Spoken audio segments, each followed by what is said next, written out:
Bam Aquino now. Next to give his opening statement is Senator Kiko Pangilinan. Senator Pangilinan.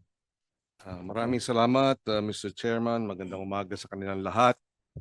Narito tayo ngayon para talakayin ang ilang mga bagay na napakahalaga at napakamabigat ang posibleng maging epekto sa ating ekonomiya, sa ating bansa at sa lalawigan ng Pampanga na ating home province. Itong Magalang Steel Plant issue, we thank the chairperson for taking this matter up. Mahalaga ito dahil hindi dapat pinapabayaan ang mga negosyo na nagsasamantala, hindi kinikilala ang mga batas at sinisira ang ating kalikasan. Doon naman sa Land Use Act, nung nakaraang Kongreso, tayo po ang naging principal author ng batas na ito dahil sa ating paniniwala, partikular sa usapin ng agriculture lands. Palaki ng palaki ang ating populasyon, pero paliit ng paliit ang conversion ng agricultural lands dahil sa conversion. Dadating ang araw, wala na tayong agricultural lands na pagtatamnan. Kaya itong National Land Use Act ay napakahalaga. At syempre itong pangatlo, sabi nila malaking oportunidad daw ang Pax Silica at nabanggit nga ng ating Senate President ang ilan sa mga potential opportunities. Isang paraan daw para hindi na tayo manatiling exporter lamang ng raw minerals, magiging bahagi na rin tayo ng pag-unlad sa advanced manufacturing at artificial intelligence o AI.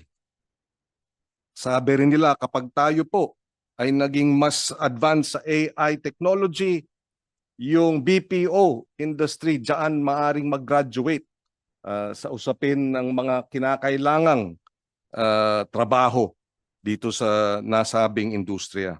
Lilikha raw ito ng quality jobs.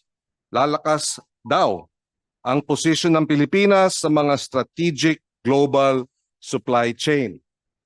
Sinasang-ayunan ko rin na kung hindi dito dadalhin ang investments sa Pax Silica, tiyak dadalhin sa ibang bansa, kung hindi sa Vietnam, Malaysia, Singapore at iba pa. Magaganda ang oportunidad na isinasabi, mga pangako. Kaya dapat nga busisiin itong mga pangako na ito na hindi mauwi, ika nga, sa pako. Karapatan ng taong bayan na malaman ng malinaw at buo, clear and complete ang sagot sa mga sumusunod na katanungan.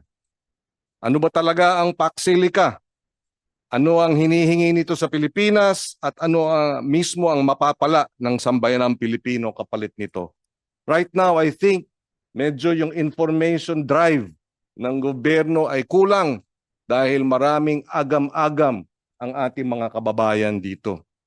Kinakailangan ng complete and clear na mga sagot.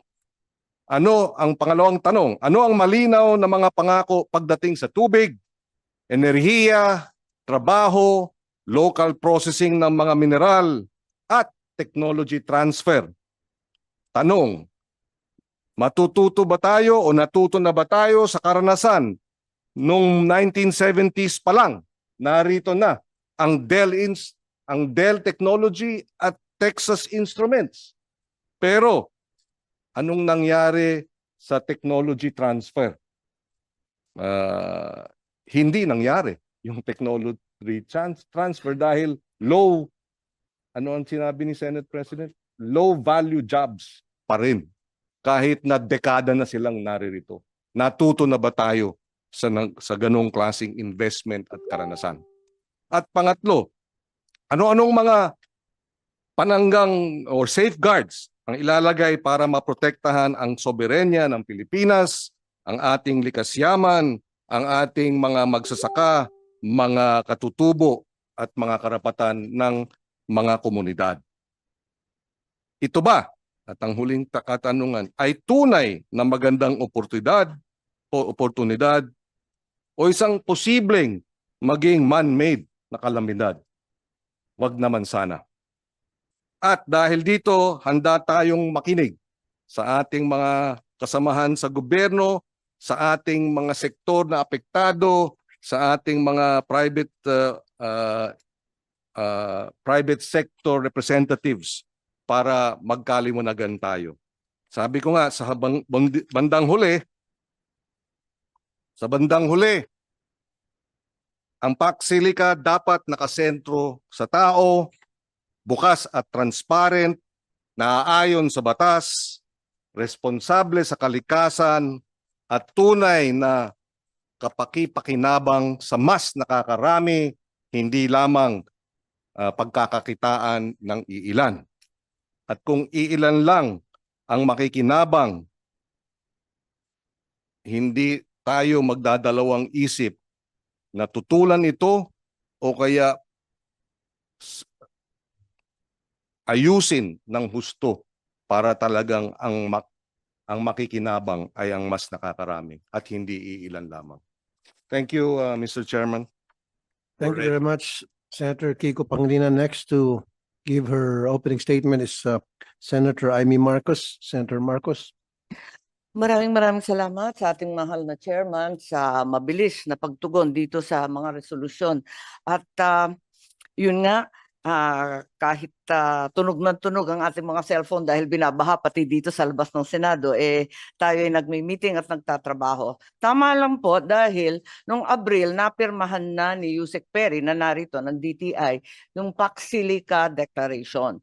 Ngayon, alam natin, talagang maikli rin ang panahon pagkat by November ang plano, mayroon na tayong agreement na kahit papano, meron na tayong pinirmahan na kasunduan. Hindi lamang deklarasyon, kundi kasunduan. November na yon. So kung tutuusin, 2-3 buwan na lang natitira, kailangan tutukan talaga natin to. Ngayon, ako'y naalarma dahil nabigyan ako ng DOJ ng isang kopya nitong tinatawag na Architecture of a Proposed ESG Framework in the Philippines. Ito raw ang framework na gagamitin, ang siyang draft na gagamitin para sa kasunduan ng Pilipinas at ng Estados Unidos. Ngayon, didiin ko na tulad sa ating lahat, wala naman tututol sa PAC-SILICA kung ito ay magbibigay ng karagdagang hanap buhay at kaunlaran para sa ating bansa, hindi lamang dun sa 3 probinsya, kundi sa lahat. Ngunit, ako'y abalang-abala sa linalaman nitong sinasabing framework.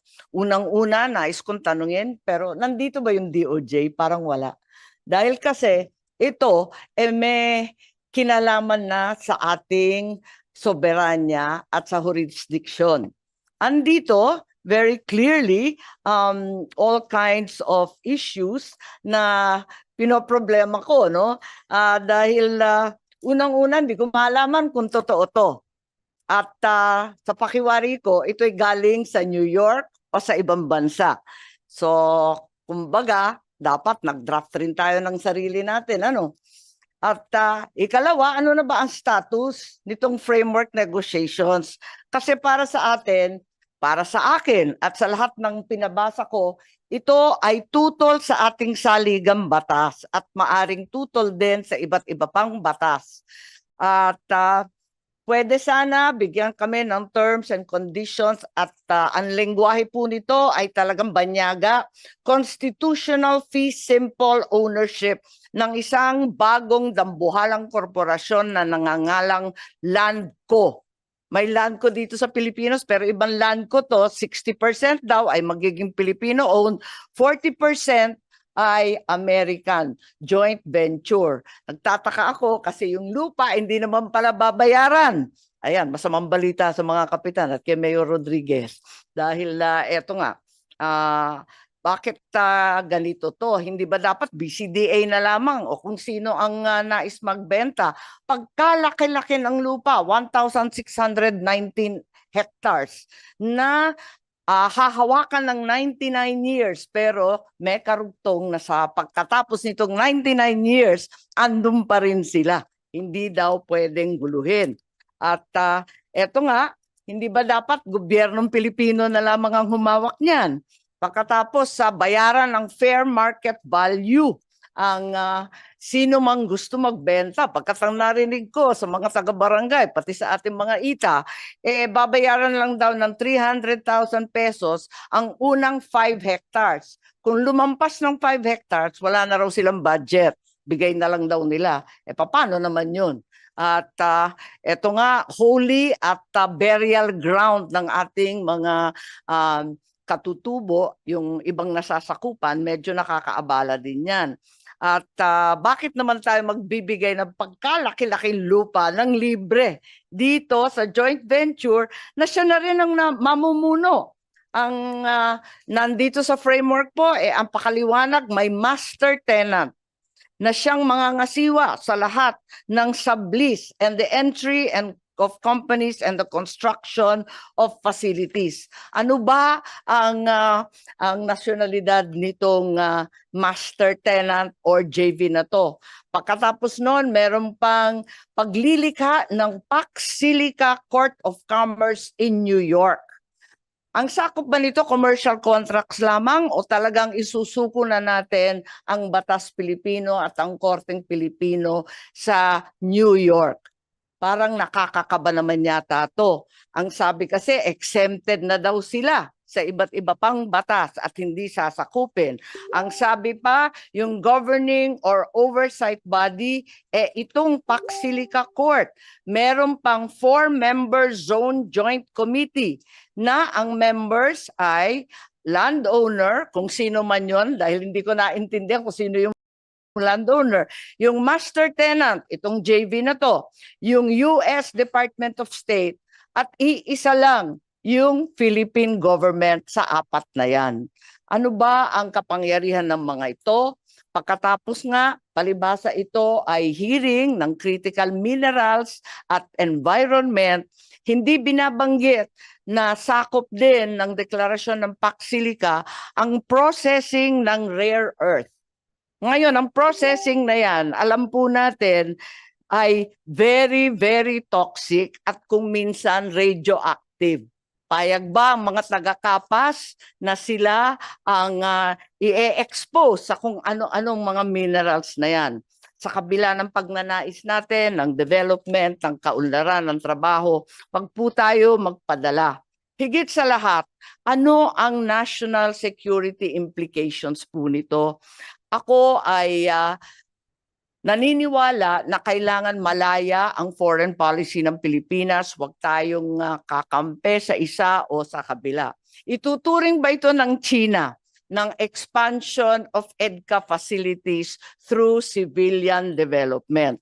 Ito ang nakaka-nervyos din kasi yung geopolitical risk, andyan na naman tayo sa kalagitnaan ng dalawang dambuhalang kapangyarihan. Marami po ang i-discuss natin, pero unang-una sana mapag-usapan yung constitutionality and legality, pati ang ownership ng lupa, ano ang alternative livelihood ng ating taong bayan, at totoo ba na magpapatayo na ng chip manufacture o habang buhay na ba ang Pilipinas na nasa assembly and testing sa electronics industry? Yun lang po. Sana tignan po ninyo itong framework dahil para sa akin, maraming bahagi ay kaduda-duda. Unahin po natin ang Pilipino.